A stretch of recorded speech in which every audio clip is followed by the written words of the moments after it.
saya tahu berapa banyak saudara di sini yang youth pastors. Benar-benar youth pastor, coba angkat tangannya. Angkat tangan dengan bangga. Oke.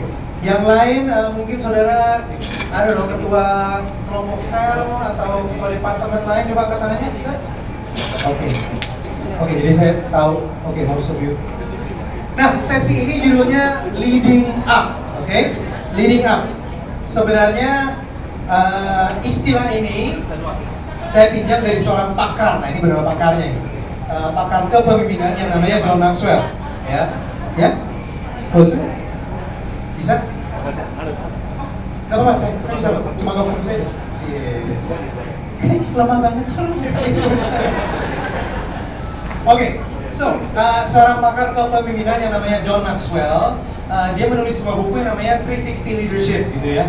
Tapi jujur saya belum pernah baca bukunya, saya nggak tahu. Tapi saya mendengar istilah ini dari orang-orang yang telah membaca buku itu.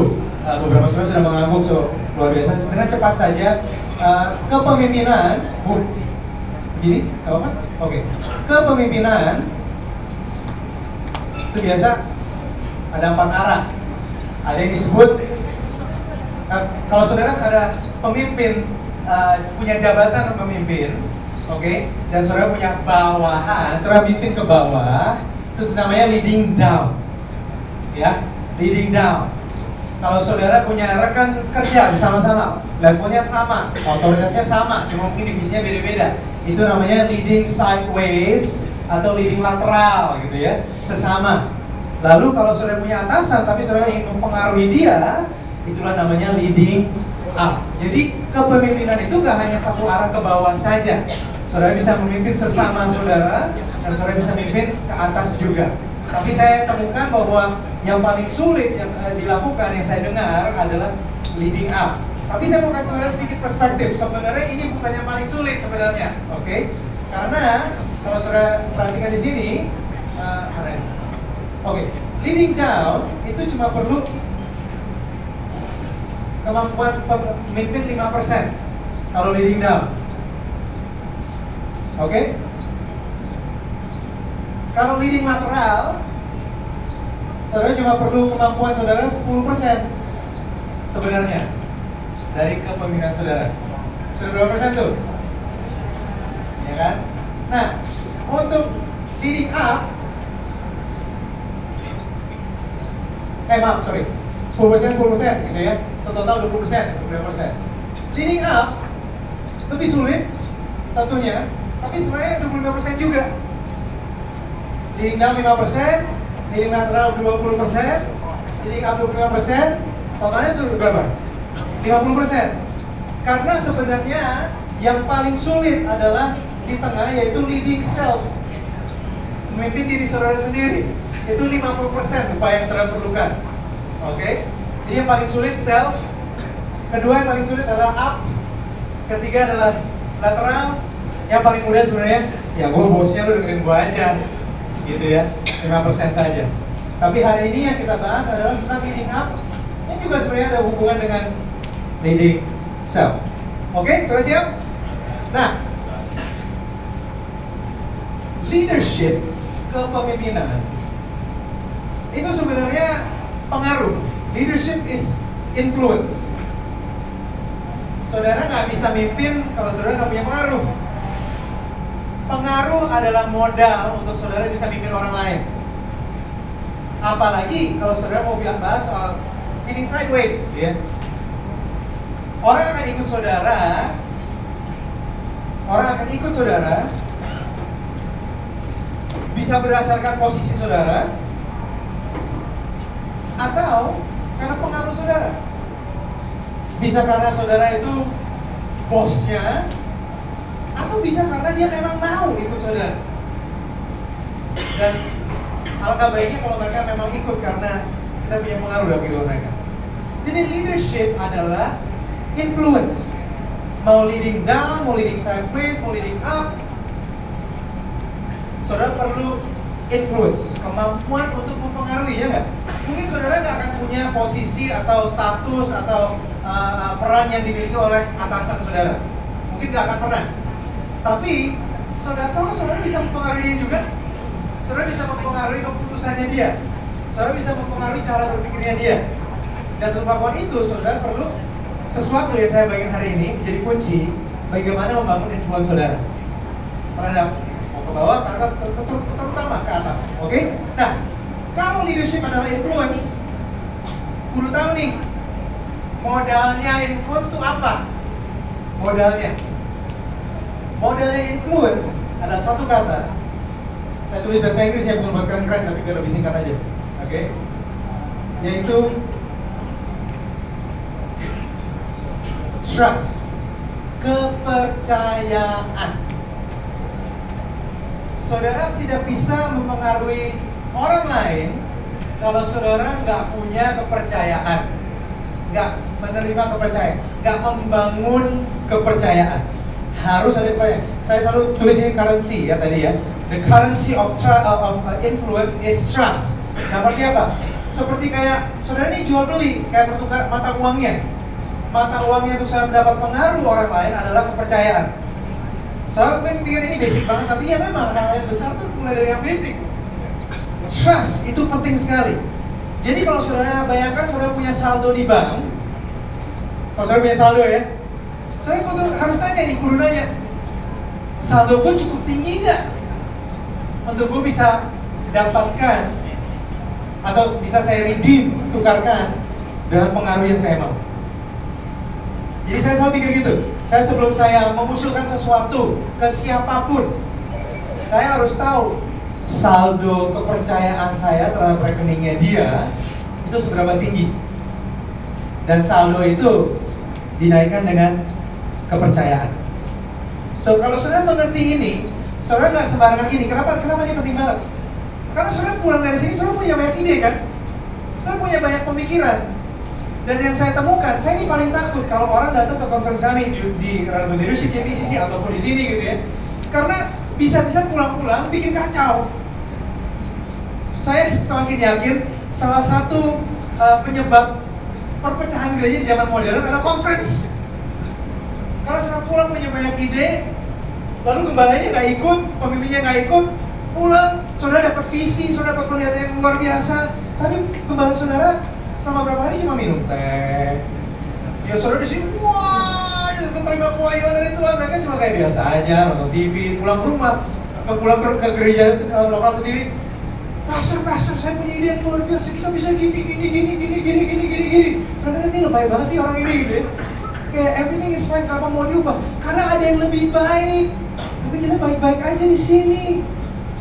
Kita oke-oke aja kok selama ini dengan cara kita lakukan ini kan selama ini it works fine. Kenapa kamu ubah?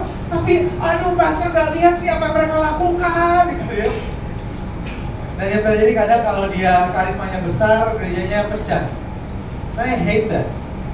Itulah alasan kenapa saya memulai mengajar tentang leading up. Karena saya ingin teman-teman semua di sini untuk mengerti mekanismenya bagaimana kita membangun pengaruh terhadap pemimpin atau sesama kita. Oke? So the currency is trust. Nah, tapi saudara kan mau tahu ya kuncinya apa gitu, step-stepnya apa. Sebelum itu saya ingin saudara baca beberapa ayat dulu. 2 Timotius 2 Timotius 2 ayat 1 sampai 2. Rasul Paulus berkata begini, sebab itu hai anakku, jadilah kuat oleh kasih karunia dalam Kristus Yesus. Apa yang telah engkau dengar daripadaku depan banyak saksi, percayakanlah itu kepada orang yang dapat dipercayai, yang juga cakap mengajar orang lain. It's amazing, Rasul Paulus aja ngomong sama Timotius ya, sebelum kamu cari orang yang cakap mengajar, make sure dia bisa dipercayai dulu. That's amazing. 1 Korintus 4 ayat 12. 1 Korintus 4 ayat 1 sampai 2. Demikianlah hendaknya orang memandang kami sebagai hamba Kristus yang kepadanya, nih katanya lagi, dipercayakan rahasia Allah. Yang akhirnya dituntut dari pelayan-pelayan yang demikian ialah bahwa mereka ternyata dapat dipercayai. Jadi ini gak hanya sekedar psikolog saja atau prinsip hubungan, tapi firman Tuhan jelas-jelas bahwa Rasul Paulus ketika dia mau memilih seorang pemimpin atau penerus harus jadi orang yang bisa dipercaya, harus jadi orang yang saldo kepercayaannya sangat tinggi. Saya kasih rumusnya, saudara. Siap ya? Rumusnya adalah kepercayaan sebenarnya adalah karakter plus kompetensi,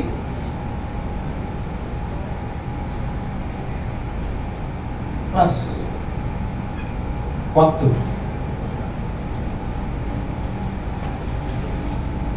Karakter, kepercayaan, trust, kepercayaan terdiri dari karakter, kompetensi, dan waktu. Saya jelaskan satu persatu, oke? Sorry, catatan saya nyala mati terus. Kita bahas soal karakter. Tahu nggak saudara? Saudara nggak bisa mempengaruhi orang yang tidak saudara hormati. Tidak bisa. Karena prinsipnya adalah hormat membuka jalan untuk pengaruh. Honor precedes influence. Saudara tidak bisa, saya ulang, mempengaruhi orang yang tidak saudara hormati. Dan hormat bicara soal karakter saudara. Kemampuan saudara untuk menguasai diri, meskipun saudara nggak setuju, meskipun saudara nggak mengerti sudut pandang pemimpin saudara atau orang sering saudara, tapi saudara mampu untuk hormat. Yang terjadi selama 2 hari terakhir di sosial media, di terutama di Jakarta, yang lucunya kalau saya lihat posting-posting teman-teman saya atau anggota gereja saya atau teman-teman lain, yang saya lihat karakternya mereka. Bagaimana mereka menyikapi situasi, suasana yang mereka nggak ngerti, di luar kendali mereka nggak ngerti. Hey, setiap kali kita menunjukkan sikap tidak hormat terhadap siapapun, kita kehilangan pengaruh. Setiap kali. Makanya kudu hati-hati, saudara curhat sama siapa? Bukan nggak boleh curhat, harus curhat, tapi make sure orang yang mau dipengaruhi itu selalu merasa dihormati. Ini berlaku untuk segala sesuatu. Gereja seperti Gilgal dan JBCC sangat menghormati anak-anak muda, anak remaja. Anak-anak muda dan remaja tidak diremehkan di tempat kami. Oleh sebab itu, kami punya pengaruh terhadap anak-anak muda. Karena mereka dihargai, mereka dihormati. Itu bicara soal karakter seseorang. Nah, kalau pemimpin saudara nggak ngerti, saudara nggak tahu, saya kasih saudara perspektif ya, sedikit perspektif. Saya mau saudara jujur. Ini semoga nggak ada senior pastornya di sini. Oke? Siapa di sini yang ada hal-hal di gereja saudara yang menurut saudara itu udah kuno, saudara udah nggak suka, dan saudara tahu itu harus diubah? Coba angkat tangannya. Jujur, saya juga nggak tahu loh. Tinggi-tinggi, oke? Lumayan banyak. Ya kayak makanya saya di sini gitu. Oke. Saya kasih saudara perspektif. Segala sesuatu yang tidak kita suka, ya, yang menurut kita kuno, yang menurut kita udah nggak lagi menjadi jawaban, pada zamannya adalah jawaban. Oke? Dan pada zamannya, untuk mereka melakukan itu, menginstall itu, membeli itu, menjalankan itu, diperlukan pengorbanan, kerja keras, ya kan? Biaya yang besar, keringatnya mereka. Kadang ada beberapa mereka yang mengorbankan waktu dengan keluarga atau mengorbankan karir mereka hanya untuk mendirikan dan menjalankan hal yang kita lihat dan kita katakan, ini mah udah kuno banget nih. Kalau saudara punya pemikiran itu, saya yakin saudara kalau pulang, sebelum saudara mengkritik atau mengecilkan, menyepelekan hal yang saudara tidak suka itu, saudara harus ingat, ini di zamannya yang saudara mungkin gini ya, contoh ya, saudara mungkin melihat, saya nggak berani untuk hajar aja kali ya Vino ya, nggak apa-apa ya katanya. Jadi Gilgal yang bertanggung jawab ya. Ya sudah gitu. Saya kalau misalnya melihat ada pelayanan WL kursi diri di sini, lalu di bawah masih ada rebana, oke, di ibadah youth. Di zamannya ada orang-orang yang berkorban dan berjuang sekuat tenaga untuk memastikan bahwa itu bisa terjadi di ibadah youth. Saudara harus pikirkan itu baik-baik, supaya saudara menyikapi mereka bukan dengan ini mah udah kuno, gereja modern gila, nggak ada gini-gini lagi tuh, jadi sih nggak ada ini. Itu dulu, itu dulu ada yang bangun loh. Lihat itu, saudara cuma melihat alatnya doang dan saudara cuma lihat tariannya saja. Tapi yang mereka lihat, ini dulu gue berkorban, ini dulu gue berjuang untuk mereka bisa lakukan itu. Sikap saudara aja udah akan berubah kalau saudara pikir itu. Oke saudara ya. Jadi ini karakter saudara. Karakter biasanya saya simpulkan kemampuan saudara. Kedewasaan karakter adalah kemampuan saudara untuk menguasai diri. Hati-hati apa yang saudara ngomong sama dia. Hati-hati perasaan yang saudara tunjukkan kepada pemimpin saudara. Hati-hati, karena apa? Karena honor precedes influence, rasa hormat justru yang membuka jalan untuk mempengaruhi. Dr. E.R. Bernard berkata seperti itu. Hormat itu mendahului membuka jalan untuk pengaruh. Seorang bernama Andy Stanley luar biasa nih. Andy Stanley berkata begini, showing honor publicly results in influence privately. Maksudnya apa? Kalau kita hormat kepada orang siapapun itu di hadapan umum, ya, itu memberikan kita pengaruh secara pribadi.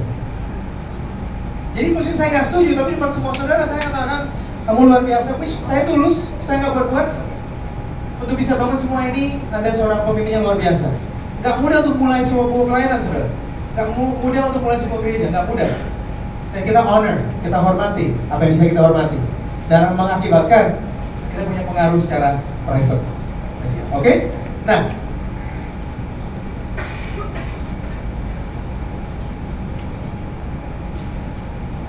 jadi pertanyaan pertama adalah, apakah saya sibuk membangun karakter saya?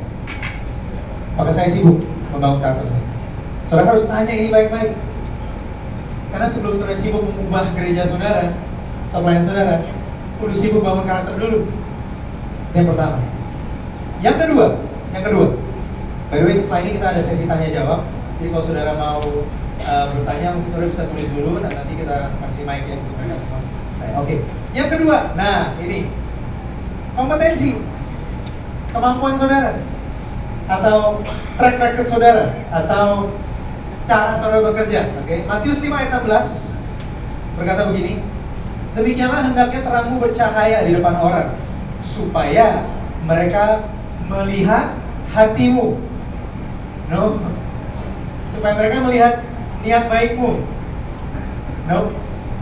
Supaya mereka melihat perbuatanmu yang baik dan memuliakan Bapamu yang di surga. Saudara, untuk saudara bangun kepercayaan selain karakter, saudara harus tunjukkan bahwa apapun yang percaya kepada saya mampu jalankan dengan baik. Saya bisa lakukan dengan baik. Saya bisa melampaui ekspektasi pemimpin saya. Ini penting, karena kebaikan kita, karena masih muda, siapa masih muda angkat tangan? Ya? Karena masih muda, kita pengennya cepat. Kita maunya, ini ide yang bagus, saya harus ngomong pemimpin saya, yuk let's do it besok, gitu ya. Saudara, apa yang saya sampaikan di atas tadi, pemikiran saya mengenai youth dan perubahan yang saya ingin lakukan, saya jujur aja sama saudara, saya butuh waktu 5-6 tahun. Dan selama 5-6 tahun, saya sibuk berkata apa saudara? Saya sibuk mengendalikan diri saya untuk nggak menjelek-jelekan apapun yang saya nggak setuju. Dan kedua, apapun yang dipercaya kepada saya, meskipun saya nggak suka dan saya nggak efisien sama sekali, saya cuma berkata gini, yes sir, siap, saya lakukan. Dan bahkan saya lakukan melampaui ekspektasinya.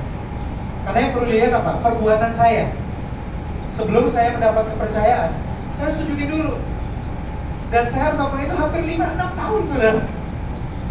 Saya datang, udah mati, aduh ini bisa jauh lebih baik lagi. Ya udah kalau bisa kasih masukan boleh, tapi kalau enggak ya udah diem aja dulu, gitu ya. Dan ditugasin, aduh ditugasin itu lagi ngapain? Sampai gereja, yes, siap, saya lakukan jauh lebih baik lagi. Dan Indian, dan kalau misalnya saya nggak bagus, saya berkata, saya akan bantu lebih baik lagi. Mungkin saya harus cari anggota tim lain. Mungkin kita bisa ubah ini, ubah itu. yang dalam batasan dia aja. Pokoknya kita buktikan bahwa saya bisa dipercaya. Pokoknya kalau dikasih saya pasti beres. Saya dulu bagian tim praise and worship. Lo nggak tahu, saya dulu di pujian penyembahan, saya pimpin pujian, saya nyanyi. Saya selalu berkata kepada tim pujian penyembahan di gereja kami, apa yang terlintas dalam pikiran seorang, saya dulu pimpin pujian, ya, seorang pemimpin pujian atau seorang gembala, pada saat melihat nama Anda di jadwal. Karena saya pernah keluarin jadwal, saya lihat, oh minggu ini saya pimpin pujian. Saya mau lihat yang main musik siapa ya? Yang main musik si A. Aduh, si A yang main keyboard. Aduh, dia sering banget buat kesalahan. Aduh, deg-degan gitu ya. Tapi untung ada si B yang main bass. Mungkin dia bisa cover kali ya. Si C ya, dia main bertumbuh. Saya selalu bertanya begini, apa yang terlintas dalam pikiran pemimpin saudara kalau melihat nama saudara di situ? Saya punya komitmen dulu. Saya bukan penyanyi terbaik, saya bukan musisi terbaik, tapi saya bisa diandalkan. Saya pokoknya gini, kalau Pastor Jeffrey melihat senior pastor saya bahwa Kenny yang tugas pimpin pujian, Kenny pimpin pujian gak sebaik Sydney atau Sari, ya. Tapi saya tahu kalau Kenny memimpin pujian, nomor 1, dia pasti tepat waktu. Nomor 2, dia pasti hafal kata-kata lagu itu, nggak kelihatan celongan-celong gitu ya. Yang ketiga, dia pasti memilih lagu dengan sangat baik. Pokoknya kalau Kenny yang memimpin pujian, saya tenang. Saudara kudu bangun itu supaya saudara bisa dipercaya. Saya dulu tugas saya, nggak ada yang tahu di balik semua yang terjadi di gereja. Pada nggak tahu, tugas saya selalu kalau Pastor Jeffrey ada khotbah-khotbah yang dia suka dari luar negeri, dia kasih saya CD-nya, audionya, dan minta saya untuk transcribe semuanya supaya dia nggak usah mendengar. Anytime dia mau belajar, dia tinggal baca. Jadi saya dengar banyak khotbah bahasa Inggris, saya dengar, saya ketik, ulang ketik gitu ya. Kerjaan saya bertahun-tahun sama Pastor Jeffrey cuma kasih itu. Kalau dia mau membaca khotbah yang dia suka, bilang, Ken, ini khotbahnya keren banget, tolong dong bikin transcribe-nya buat gue supaya gue tinggal baca aja nanti. Yes sir. Itu kerjaan saya bertahun-tahun. Dan saya baru tahu belakangan ini, actually beberapa tahun lalu waktu saya di hire akhirnya menjadi full time staff, dia bilang, ya bertahun itu saya ngetes kamu sih, mau lihat kamu bisa dipercaya atau enggak. Gak ada yang tahu saya berapa di situ gereja, gak ada yang pas Jeffrey gak di atas kamu. Saya appreciate Kenny, gak ada. Kalau saya nggak cerita saudara, gak ada yang tahu. Tapi itu penting, kenapa? Karena saya harus bangun nih kompetensi. Jadi pertanyaan berikutnya pada saudara bisa ditampilkan di screen. Apakah saya mampu melakukan tugas yang diberikan kepada saya? Apakah saya mampu melakukan tugas yang diberikan kepada saya? Ask yourself, tanya diri saudara sendiri. Gak dilihat orang, gak ada yang tahu sama sekali dulu, ya. Tapi saudara lakukan dengan segenap hati. Pemimpin saudara akan melihat bahwa saudara orang yang bisa dipercaya. Berikutnya, yang ketiga, yang terakhir adalah waktu. Waktu, mungkin kalau saudara mau ingat lebih mudah lagi, supaya angkanya 3 ya, adalah konsisten. Ya kayaknya lebih konsisten kali ya. Boleh dong improve sedikit. Konsisten. Gak cukup untuk menunjukkan sekali-sekali saja bahwa saudara bisa hormat. Gak cukup untuk sekali-sekali saja. Tapi kemarin udah bagus, kali ini dong. No, saudara. Untuk bangun kepercayaan, saudara harus konsisten. Ini adalah faktor yang paling diremehkan anak-anak muda. Seperti saudara dan saya masih muda banget. Kudu konsisten, harus. Kalau nggak konsisten, saudara, ya saya juga ngerasa aman. Oke, mungkin dia dulu bagus banget ya, tapi kalau kali ini, aduh, kalau belum tentu bisa. Harus konsisten, harus kasih waktu, harus sabar. Saudara, hal-hal yang baik dan luar biasa dan bertahan lama itu butuh waktu. Saya belum pernah ketemu hal yang instan yang kualitinya amazing, itu nggak pernah, saudara. Harus ada waktu. Saya selalu katakan ini adalah satu hal yang harus kita didik generation Z juga di atas tahun 2000 yang lahirnya ya. Karena mereka segala itu instan. There is no such thing as instant dan good quality. Saya belum pernah menemukan itu. Belum pernah. Segala sesuatu yang bertahan lama, yang bermutu tinggi, itu selalu perlu waktu yang sangat panjang untuk dibangun. Makanya saya minta saudara semua hari ini untuk mengerti bahwa ada kemungkinan saudara akan memulai sesuatu yang baik dalam pelayanan hidup saudara, tapi bukan saudara yang menyelesaikannya. Mungkin tim di bawah saudara atau tim di bawahnya lagi. Tapi yang penting apa? Saudara mulai meletakkan dasar-dasar yang kuat dan penting. Jangan terlalu larut, pelan-pelan, butuh waktu, butuh konsisten. Kalau misalkan saudara melakukan sesuatu tapi saudara tidak bisa mengulangi keberhasilan saudara, maka saudara harus cek lagi. Saudara harus gunakan lagi supaya apa? Makanya saya selalu katakan pada teman-teman saya, lebih baik kita start kecil. Berbahagialah kalau saudara, tim saudara masih kecil. Gak usah lebay, gak usah terlalu berharap ini besar, tapi langkah-langkah yang saudara ambil kecil. Apapun ukurannya, lakukan dengan luar biasa dan tunjukkan karakter yang luar biasa supaya saudara membangun kepercayaan. Oke? Nah, Matius 25 ayat 21. Sebentar lagi kita ngobrol. Bagus, kata Tuhan. Itu saya baca dari bahasa Indonesia sehari-hari di sini. Engkau adalah pelayan yang baik dan setia karena engkau dapat dipercayai dengan yang sedikit. Saya akan mempercayakan yang banyak kepadamu. Masuklah dan ikutlah bersenang-senang dengan saya. Lukas 16 ayat ke-10. Lukas 16 ayat 10. Orang yang bisa dipercaya dalam hal kecil bisa dipercaya juga dalam hal besar. Tapi orang yang tidak bisa dipercaya dalam hal kecil tidak bisa dipercaya juga dalam hal-hal besar. Tapi saudara, saya ingin saudara begini. Saya mengajak saudara untuk gak usah berpikir pengen banget dapat hal-hal yang besar. Dalam arti apa? Terkadang saya ada tim saya di sini, ada David. Saya nggak pengen dapat yang besar. Saya nggak kepingin. Karena tahukah saudara, semakin besar pelayanan saudara semakin pusing saudara, semakin repot, semakin banyak masalah. I don't know about you. Saya jujur, saya nggak punya ambisi untuk pengen punya gereja gede-gede. Karena saya melihat tanggung jawabnya, pengaruh. Aduh saudara kalau follow Instagram saya, oke, kalau follow enggak apa-apa, nggak penting juga. Kalau saya follow Instagram saya, saudara perhatikan, oke, saya jarang banget posting. Saya jarang posting. Jarang nggak? Dulu lebih sering. Waktu follower saya sedikit, saya lebih sering. Semakin banyak follower saya nggak berani.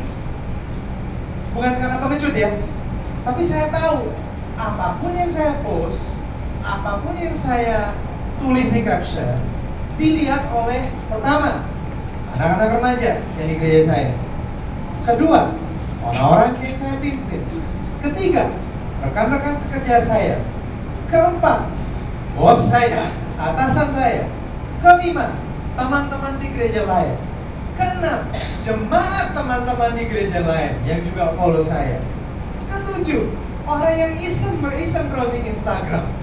Tahukah saudara bahwa semakin besar pengaruh saudara, semakin hati-hati. Jadi sometimes I wish, sebenarnya nggak wish, saya beberapa kali coba bikin account yang terpisah, yang private, supaya saya bisa post apa aja. Kalau saya lagi bete, saya post. Kalau saya lagi beli, saya lagi senang, saya koleksi mainan gitu ya, saya di mainan gitu, saya post. Saya nggak sekuat beberapa teman-teman saya yang terkenal, yang tiap kali kalau bisa di post, ini komen-komennya 300-an. Wah, kok pendeta main ginian sih? Gitu ya. Wah, ini kan setan ini. Gitu. Wah, ini kok pendeta kok gini? Saya nggak, saya orangnya baperan kok kayak gitu. Itu isunya saya gitu ya. Tapi saya tahu karena apa yang saya post, terutama yang remaja-remaja, diteladani. Saya harus pastikan bahwa semua yang post, orang bilang lu jaim banget. Ya, gue nggak jaim kok. Gue bertanggung jawab atas pengaruh yang saya miliki. Jadi, saudara kalau punya pengaruh kecil, hidup saudara itu lebih tenang sebenarnya. Jauh lebih tenang. Saudara jangan tertipu, dengarkan baik-baik. Jangan tertipu dengan glamor panggung. Jangan tertipu.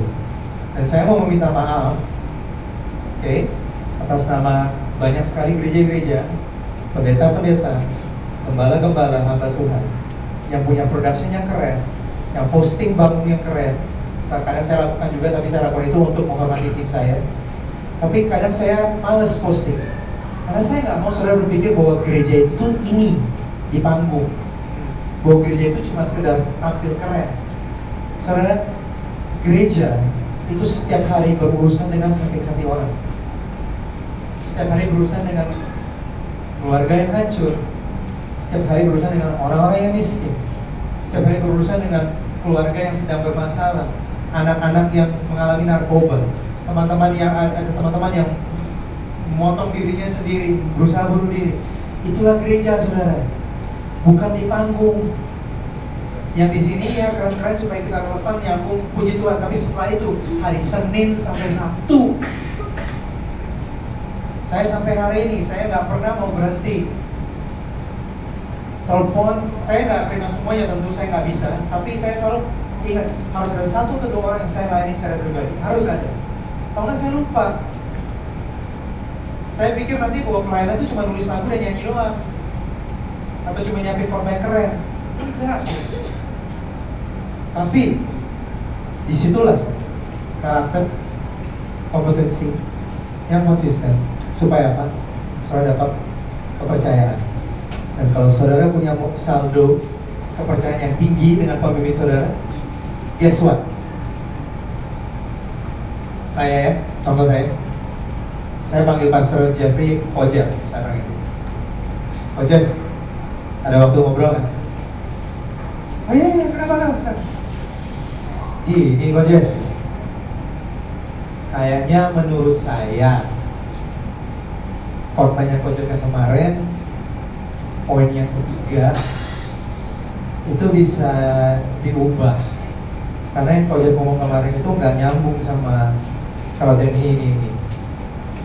Bagaimana kalau diubah menjadi ini, Jeff? Apa saudara?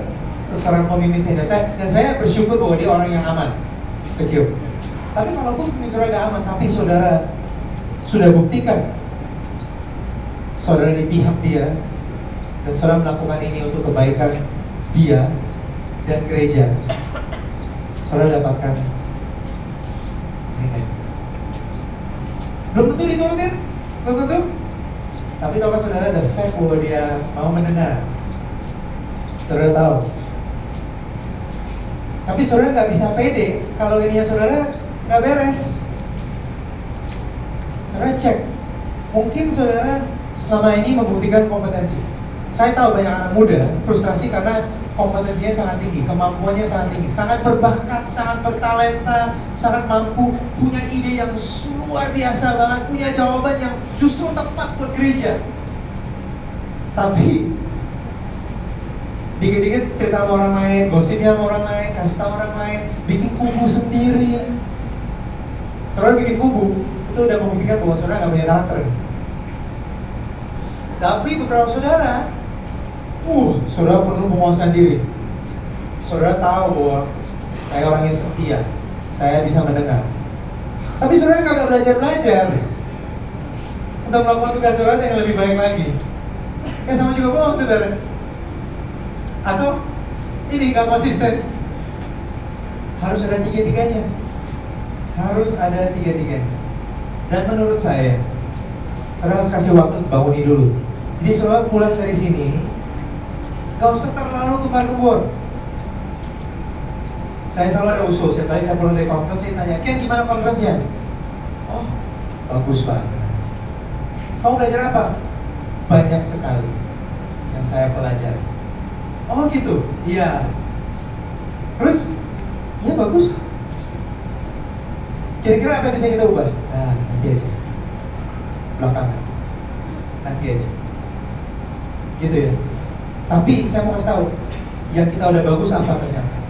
Oh gitu? Iya. Ternyata ya, mereka ajarin ini dan kita udah lakukan. Oh, that's great, that's very good. Oke. Dan ternyata yang mereka lakukan ini kita udah lakukan juga. Oh, jadi ternyata kita lumayan bagus ya. Thanks to your leadership, we're okay. Lalu kapan kepala saya perubahan banyak banget yang mau saya kerjakan. Gitu lah. Tapi saya mau dengar ide baru dari kamu. Ngopi yuk nanti kapan-kapan. Kita ngobrol yuk. Saudara harus bangun dulu nih. Jangan lebay. Pulang-pulang. Kita ubah. Kita harus berubah. Kayak Kamen Rider gitu, berubah. Ada masih nggak tahu Kamen Rider ya, ada masih. Berubah sih, gitu ya. Berubah jadi monster nanti. Soalnya ada sesuatu nggak hari ini? I hope you get something. Dan kerinduan saya, benar loh saudara, untuk setiap gereja saudara berubah dan saudara punya pengaruh terhadap pemimpin saudara. Saya tinggalkan dengan satu hal ini sebelum kita Q&A. Meskipun tadi ada youth pastor dan beberapa saudara departemen lain, tapi apakah saudara semua di sini siapa yang terlibat dalam pelayanan anak muda? Katakan. Semua. Makanya kita ikut konferensi ini. Oke. Saudara dan saya terlibat dalam pelayanan yang paling penting dalam gereja. Paling penting. Saya akan go all out nih sama saudara nih. Lebih penting daripada pelayanan pendoa. Lebih penting daripada pelayanan pujian dan penyembahan. Jangan GR. Lebih penting daripada persekutuan wanita. Lebih penting daripada persekutuan pria. Lebih penting daripada yang khotbah. Lebih penting daripada pelayanan yang lain di gereja adalah pelayanan next gen. Saya ajak saudara berimajinasi ya. Coba bayangkan satu pelayanan di gereja saudara. Kita pilih satu ya. Usher. Saya cinta tim Usher. Mereka berkorban dengan luar biasa di gereja saya. Tapi saya bilang gini, kalau tim Usher kita tiadakan hari ini, 10 tahun, 15, 20 tahun dari sekarang, gereja kita masih bisa jalan. Bisa kok. Suruh cari sendiri, tempat duduk sendiri aja. Susah amat. Yang penting ada kursi, mereka juga jalan ke situ. Ya gak? Ya. Coba hilangkan persekutuan wanita. Sama 10, 15, 20 tahun ke depan. Asal ada ibadah minggu, jalan gereja tetap ada. Tetap ada. Coba hilangkan apa? Dance. Hilangkan dance ministry deh. Kangen gak? Ya mungkin kangen. Tapi gereja jalan gak? Jalan. Hilangkan pelayanan youth. 25, 50 tahun. Gereja jalan gak? Most likely, gone. Saudara kalau ngomong penting, lebih penting dan paling penting, berarti ada yang tidak begitu penting dan ada juga yang enggak penting. Karena salah satu pemimpin kami, Johnny Herjawan, pemimpin yayasan berkata, kalau semuanya penting gak ada yang penting. Saudara dan saya tuh pegang pelayanan yang penting. Saya ngomong ini bukan karena GR, bukan bikin saudara GR. Saya ngomong ini karena ini realita. Saudara kudu menyikapi bahwa pelayanan ini penting. Supaya saudara gak main-main untuk membangun. Saya berkata, if it takes me 5 years, 6 years, 10 years, 15 tahun, 20 tahun, I will do it. Dan mungkin satu hari saya nggak terlibat langsung dalam program youth, tapi saya pastikan bahwa pelayanan next gen ini jalan. Dan, tahu saudara saya ngomong ini ke semua departemen di gereja saya. Sambil ngopi, saya harus pastikan saya dapat kepercayaan dulu. Hey, saya perlu loh tim kamu untuk bantu di youth. Kenapa gue harus bantu di youth? Gue gak bisa nyambung sama mereka. Hey, ini penting. Trust me. Dengerin saya, ini penting. Jadi saudara, keluar dari sini, jangan pikirin program, jangan pikirin yang lain-lain. Bangun kepercayaan. Dan yang kedua, yang saya share di atas tadi. Tujuan kita kan bukan bikin ibadah keren ya. Tujuan kita adalah untuk mendidik anak-anak muda, remaja. Supaya mereka menghidupi amanat agung dan perintah utama. Dua hal itu. Thank you semuanya. Ada yang mau bertanya? Saya persilakan. Oke, beri tepuk tangan buat Katie. Oke. Sekarang kita akan mulai Q&A. Sebenarnya tadi saya mau nanya gimana kalau misalnya dari sini setelah kita pulang kita ketemu mungkin senior pastor kita, mungkin sama pemimpin kita harus ngapain? Dan ternyata sudah dijawab barusan. Tahan. Itu barusan, itu paling sering. Pasti kita ikut conference seperti ini di kepala udah banyak hal, tinggal gimana sampai rumah kita tuangin, begini. Ternyata sudah dijawab barusan.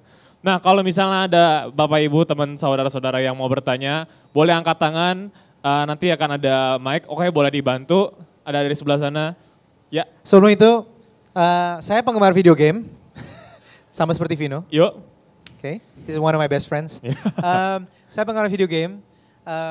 Untuk workshop, biasa saya ada yang namanya unlocking achievement gitu ya. Sebenarnya saya ada materi bonus, tapi saya mau tunggu apakah ada saudara yang bertanya atau enggak. Gitu. Dan menurut saya materi bonus ini salah satu yang paling penting sebelum saudara pulang nanti. Tapi saya mau lihat. Jadi saudara kudu tanya terus sampai kena nih. Kalau ada, saya akan katakan achievement unlock. Achievement unlock dapat trofi. That's right. Yeah. Trofinya dari Gilgal kan? Oke, tadi silakan. Oke, dari sebelah sana. Di belakang ada, di depan juga ada. Thank you. Oke. Mempengaruhi pemimpin. Perkenalkan terlebih dahulu, nama saya Ferdinandus Surya Mas Panding. Siapa dari sorry? Panggilnya apa? Panding. Pandi. Pandi. Iya. Hai Pandi. Dari Gereja Sungai Yordan. Pertanyaan saya adalah, kenapa kita harus mempengaruhi pemimpin? Baik dari sisi kitanya dan dari sisi pemimpinnya. Setelah itu, kalau kita sudah mempengaruhi pemimpin, apa dampak negatif dan positif yang kita terima? Setelah tujuan ini tercapai, apa yang harus kita lakukan selanjutnya supaya hal ini terjadi secara berkesinambungan? Terima kasih. Oke. Vino mau jawab? Enggak, silahkan jawab. Gak apa-apa lu jawab. Karena dia pinter juga by the way. One of the smartest guys I know. Ah. Anyway, kenapa kita harus mempengaruhi pemimpin? Karena I want to get things done. saya punya tujuan ya, dan saya nggak punya otoritas untuk menggerakkan segala sesuatu karena saya bukan yang paling atas. Jadi saya kudu membujuk dia untuk memberikan saya otoritas, atau untuk menggerakkan bagian-bagian yang harus digerakkan untuk mencapai tujuan. Itu alasan kenapa saya harus mempengaruhi dia. Kalau saya yang pemimpinnya, saya nggak harus mengaruhi siapa-siapa gitu. Saya mimpin kok, saya punya posisi, saya punya pengaruh, get it done gitu ya. Pokoknya jalan aja gitu. Tapi kalau saya punya atasan, ya kan gue harus pengaruhin dia untuk saya bisa lakukan apa yang ada dalam pikiran saya. Gitu. Jadi penting sekali untuk kita belajar mempengaruhi nggak hanya pemimpin tapi siapapun. Oke? Kedua, keuntungannya apa? Keuntungannya adalah Anda akan dapat mencapai tujuan saudara. Oke? Saudara punya tujuan, kalau nggak punya pengaruh, nggak punya influence, nggak punya otoritas, ya nggak bisa ngapa-ngapain. Ya bisa sih kerja sendiri aja, tapi kerja sendiri belum tentu bisa melakukan hal yang besar. Nggak bisa melakukan hal besar sendiri. Superman is dead. Yang adanya super team, ya kan? Actually, is he dead? Tunggu sequelnya ya. Iya. Justice League ya? Justice League. Tahun depan kan? Yes. That's right. Oke. So, sebenarnya kita udah tahu sih. But we prefer dia mati kali ya. Jangan bahas ini di sini. Oke, nanti habis ini aja Japri. Ini harus tahan diri juga nih. Japri. Ya. So, yang ketiga tadi kesinambungan. Oh, dampak negatif dari ada nggak? Ada nggak dampak negatif dalam kita mempengaruhi pemimpin? Wah, hati-hati aja, palanya jangan gede aja. Ada, tentu kalau kita bisa mempengaruhi pemimpin dan gak hanya pengaruh pemimpin, setiap kali saudara punya pengaruh, saudara punya influence, ya. Influence, apa sih influence? Ini tema gereja kami bulan ini. Apa sih itu pengaruh? Pengaruh itu kuasa. Pengaruh itu kuasa. Pengaruh itu kuasa untuk menggerakkan orang lain. Itu pengaruh. Miley Cyrus kemarin ada yang ngomong ya, kalau nggak salah ya, Instagram. Punya pengaruh, karena apa yang dia pakai, anak-anak muda perempuan juga mau pakai juga gitu. Itulah pengaruh. Dia berhasil menggerakkan orang lain untuk ngikutin gayanya dia. Ya, jadi pengaruh itu pedang bermata dua, hati-hati. Ya kan? Kalau kita punya pengaruh, kita bisa gunakan untuk kebaikan ataupun sebaliknya. Kita bisa gunakan untuk kepentingan bersama, generasi berikutnya, atau juga untuk kepentingan sendiri. Jadi itu negatifnya. Oke? Mungkin kayak yang tadi kini cerita tentang Instagram ya. Saat sudah, misalnya kita sudah ada influence, kita harus hati-hati sama influence yang kita punya. Ya. Karena apa yang kita perbuat, apa yang kita keluarkan, dilihat orang banyak dan punya pengaruh buat mereka baik positif maupun negatif kayak gitu ya. Oke. Sudah terjawab? Yang terakhir? Hal apa yang akan terus kita lakukan supaya ini terjadi secara berkesinambungan.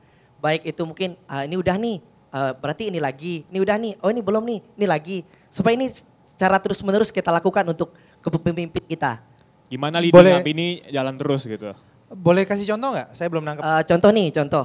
Gue ada pengaruh pemimpin gue, seandainya dia kurang dalam seni berkhotbah. Contoh nih ya, contoh udah seni berkhotbah. Oke, kita kasih masukan, saran. Nah ini satu nih, terus ada sisi lain, kayaknya dia dalam penampilannya kurang baik nih. Tapi dia paling nggak mau dia pegang prinsip penampilan saya nggak boleh berubah. Nah bagian yang ini kan hal yang prinsip udah menurut dia, tapi dari kitanya kayaknya nggak enak nih dilihat. Nah, ini gimana nih supaya kita terus menerus jalin hubungan yang baik gitu dengan dia atau supaya nggak mati deh gitu. Oke, jadi kalau misalnya mentok bagaimana gitu. Meskipun dia mau dengar tapi dia nggak mau berubah. Ting, achievement unlocked. Di pertanyaan yang paling pertama. Luar biasa. Ini keren loh karena di tempat lain biasa pertanyaan keberapa baru sampai sini. Achievement unlocked. So, ready? Kita harus ingat ya. Pemimpin kita juga punya bos. Bosnya adalah Tuhan sendiri. Oke? Jadi, kalau saudara udah punya pengaruh, dia dengerin, tapi dia tetap batu, nggak mau berubah gitu ya. Boleh kan saya pakai kata itu batu, ya kan? Nggak mau berubah. You know what you should do? Angkat tangan. Angkat tangan. Karena kita tidak bisa mengubah siapapun. Yang bisa ubah hanya Tuhan. Tapi kita punya tanggung jawab kalau kita harus sampaikan. Oke? Nah, kalau mentok nggak berubah gimana Ken? Gimana dong gitu? Nanti gereja ini gak bertumbuh gimana? Listen, saudara harus kasih space itu. You're not gonna like, saudara gak akan suka jawaban saya. Saudara harus kasih ruang untuk Tuhan bekerja. Tuhan bisa lakukan banyak hal. Dia bisa ganti pemimpin saudara. Dia bisa dengan mudahnya nyik. Pemimpin saudara, ya kan? Dia bisa mengatur situasi. Mengatur situasi, bukan saudara yang maksa. Mengatur situasi, memindahkan saudara ke tempat lain. Departemen lain kah, pemimpin lain kah. Tapi saya biasa kayak gitu-gitu, saya gak mau campur tangan. Itu bagiannya Tuhan buat saya. Yang penting apa? Bukan saja saya buktikan saya bisa dipercaya oleh bos saya, atasan saya. Tapi saya bisa dipercaya oleh Tuhan. Kalau Tuhan lihat saya melihat begitu banyak mujizat di mana Tuhan cabut. Lu sini aja deh. Atau Tuhan juga berbicara kepada atasan saya. Saya datangin, ide bagus. Hah, diterima nih, bener nih. Hah, yang bener gitu ya. Saya aja gak percaya tapi puji Tuhan, bukan karena saya nih Tuhan yang bekerja gitu. Atau pemimpin saya diganti. Cerot. Nih, pemimpin lain. Yang penting saya jaga karakter, kompetensi, secara konsisten. Ya. Oke. Boleh tepuk tangan buat itu tadi pertanyaan. Udah, achievement unlock soalnya, selesai. Boleh pulang semua. Itu sebenarnya halnya kedengarannya sih, oh begitu ya. Cuma sebenarnya pelaksanaan ini kayaknya susah banget. Ya. Rasanya bener-bener, ya itu nahan diri di sininya ya. Nahan diri, kasih space-nya, gimana kita harus honor sama pemimpin kita.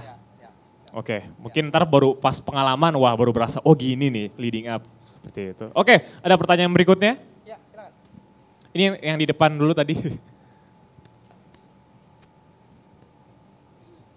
Selamat siang, nama saya Bias dari GBI Rayon 8. Hai Bias. Sekarang, saya mau bertanya bagaimana jika ini yang terjadi sebenarnya bukan pemimpin, tapi yang terjadi di dalam sebuah anak mudanya, kita sudah bergerak melakukan seperti yang tadi Kak Kenny bilang, tapi bagaimana pandangan dari orang dewasa, yang which is itu berarti mungkin diaken di Badaraya, mungkin para pengerja di Badaraya, itu mereka tidak mengerti dengan apa yang kita lakukan sekarang.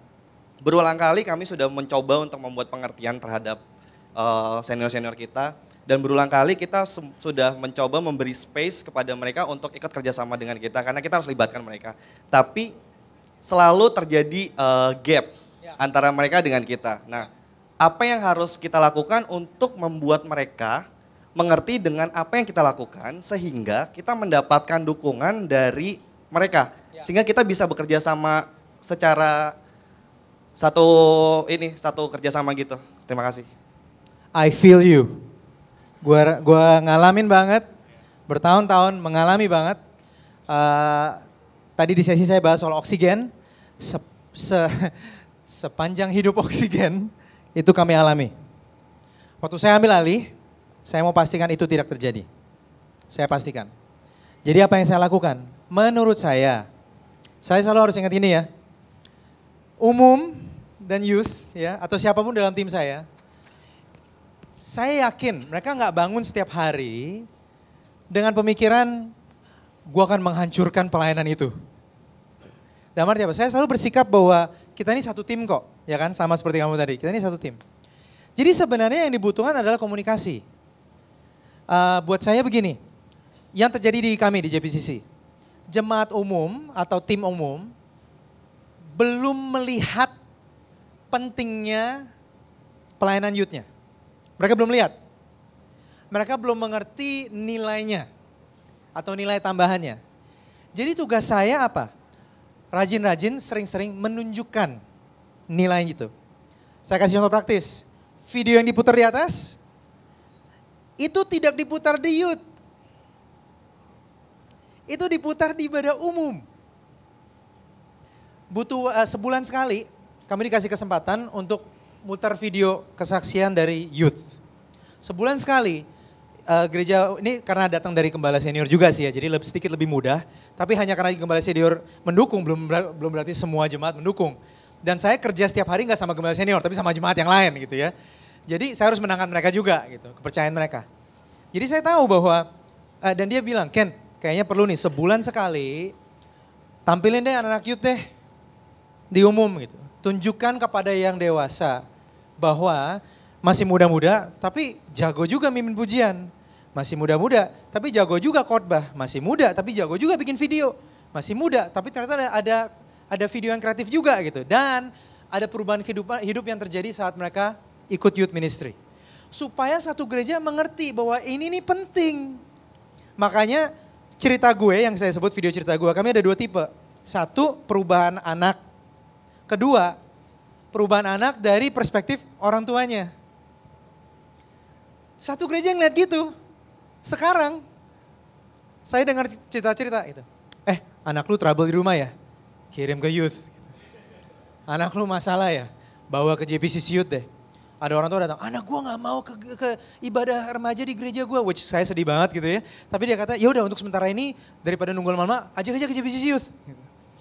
Jadi yang jadi evangelis di youth-nya itu orang tuanya. Anak-anaknya senang mereka ngajak teman-teman, tapi orang tua juga melihat, wah ini ada manfaatnya nih, kirim aja mereka. Gitu. Dan yang ketiga adalah orang-orang dewasa yang melayani, itu mengerti. Mereka datang, wow pelayanan lo nih buat dampak yang besar ya. Ada yang bisa gue bantu gak? Saya sering banget ketemu dewasa muda, dewasa datang ke saya.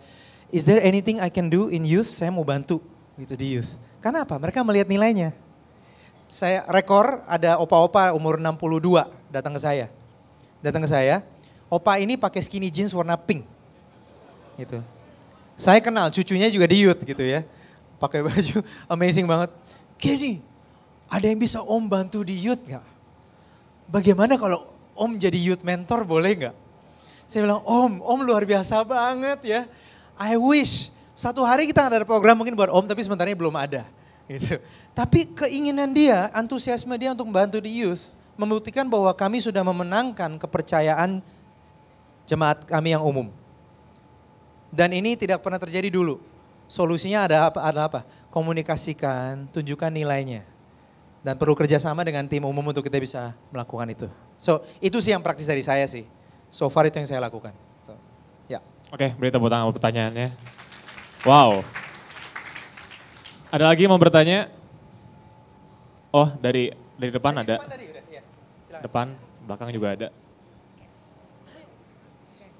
Terima kasih. Saya perkenalkan dulu, saya Kezia dari Jogja. Ainesia. Ya, pertanyaan saya sederhana aja.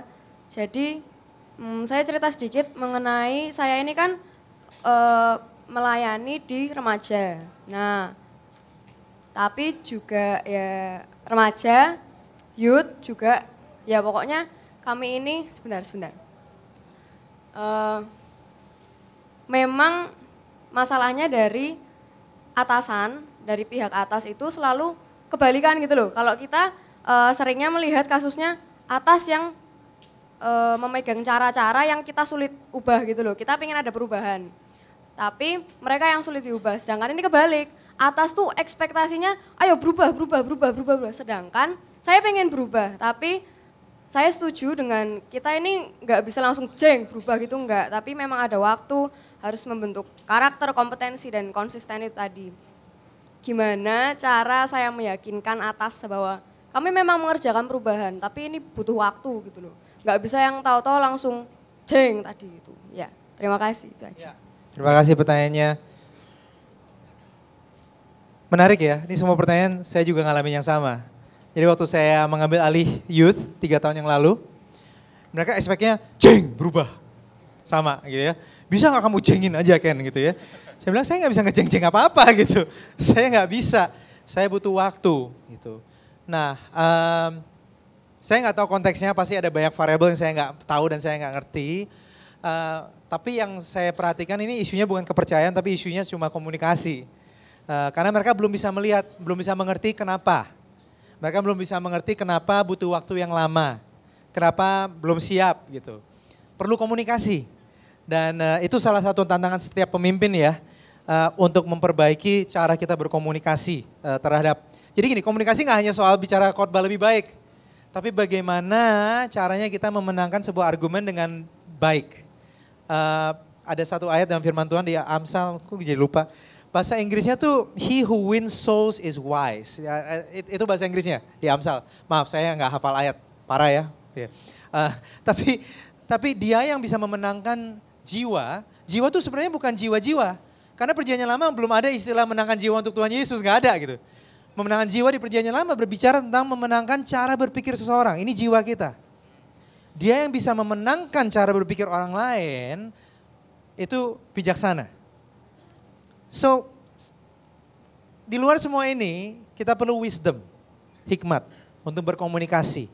Dan karakter di sini untuk nahan. Karena gini loh, ujung-ujungnya, saya selalu bilang, dari atas nih ya, saya mau langsung berubah, Saya di sini bilang, kagak bisa, gitu ya. Masa kenapa nggak bisa? Repot kalau saya cuma, pokoknya nggak bisa, gitu ya. Saya harus cari cara secara setiap hari, setiap minggu untuk nunjukin ke dia, ini kenapa nggak bisa, ini nggak bisa, ini nggak bisa. Dan gini ya, kalau nggak bisa, ya dia mau apa? Yang jalanin juga saya gitu. Ya kan? Kalau nggak bisa, ya udah maaf Pak, saya nggak bisa. Kalau udah mentok, saya udah jelasin, saya udah komunikasi, nggak bisa, ya nggak bisa. Ini saya alami setiap saat loh, setiap saat. Dan you know what? Tugas pemimpin saya untuk push saya. Itu tugasnya dia. Kalau dia nggak push saya, dia nggak mimpin saya. Kalau dia nggak push saya, dia nggak mimpin saya. Kalau pemimpin saya nggak push saya nggak mungkin ada di sini melakukan apa yang saya lakukan. Saya pasti bilang, nggak bisa, orangnya belum cukup, waktunya nggak cukup, not ready, not yet. Tapi dia selalu berkata, sekarang, bisa, sekarang. Saya kasih saudara satu prinsip, oke? Semua yang saudara alami, masalah yang saudara alami, itu ada 2 kategori. Yang pertama, yang wise boleh catat nih. Yang pertama, masalah yang harus diselesaikan atau dituntaskan. Oke? Itu satu. Tinggal berapa menit lagi. Jadi semua masalah ini harus ada jalan keluarnya. Ya, contoh kita ada masalah pembicara suka overtime. Oke, solusinya apa? Taruhlah jam di depan gitu ya. Itu oke, selesai gitu. Itu tipe-tipe masalah yang ada solusinya langsung, cari solusi. Ada tipe kedua nih, Nah, saya belum bisa menerjemahkannya ke bahasa Indonesia, saya kasih Inggrisnya dulu, lalu kita coba ya, bahas konsepnya ya. Yang kedua, pertama adalah problem to be solved, masalah yang diselesaikan. Yang kedua adalah tension to be managed. Yang kedua adalah apa nih? Tensi, tekanan yang harus dikelola gitu. Dalam arti gini, nggak ada jawaban pasti, nggak ada bisa A atau B, tapi kita terima aja. Nanti kita sesuaikan sambil kita jalan. Oke? Jadi kedua pihak, masing-masing bagian itu selalu ada tekanan. Dan di situ yang menciptakan kemajuan sebenarnya. Seringkali inovasi, saya kasih contoh ya. Di gereja kami unik mungkin, banyak yang suka nyanyi lagu Inggris. Dan banyak yang suka nyanyi lagu bahasa Indonesia juga. Jadi pertanyaannya gini, apakah kita mau solve masalah ini? Kalau kita mau selesaikan masalah ini, tuntaskan, kita bikin peraturan. Oke, pokoknya dalam ibadah umum 50% Inggris, 50% Indonesia. Lagunya, ya. Tapi tahukah saudara, kalau saya taruh peraturan itu, saya menciptakan masalah yang baru nih nanti. Saya menciptakan masalah yang baru. Karena nanti kalau misalkan memang lagu-lagu Indonesia semua jelek. Atau sebaliknya, lagu Inggrisnya semua jelek. Saya maksa diri untuk cari lagu Inggris hanya karena memenuhi syarat 50% Indonesia, 50% Inggris. Ngerti ya? Jadi kita menciptakan masalah yang baru. Nah, kalau saudara pasang solusi ada masalah lagi, pasang solusi ada masalah lagi. Most likely sebenarnya itu bukan harus diselesaikan, dituntaskan. Tapi adalah sebuah tekanan yang harus dikelola. Terkadang kita ke sini, terkadang kita ke situ. Nah, sama halnya dengan pemimpin nih. Kadang begitu. Kadang saya harus tahu ini saya harus cari solusi atau ya udahlah kita biarin aja. Nanti lihat gimana nanti. Nggak apa-apa dia tekan saya sebentar, tapi nanti ada masa-masa di mana saya push back. Ada masa-masa di mana saya ngalah, ada masa-masa di mana saya push back juga. Dan nggak apa-apa dinamika itu. Memang harus begitu kok. Kalau enggak dia nggak jadi pemimpin yang baik. Saudara ngerti maksud saya ya? Gitu sih. Jadi komunikasi dan manage tensionnya. Itu workshop, another workshop next time. Oke. Ya.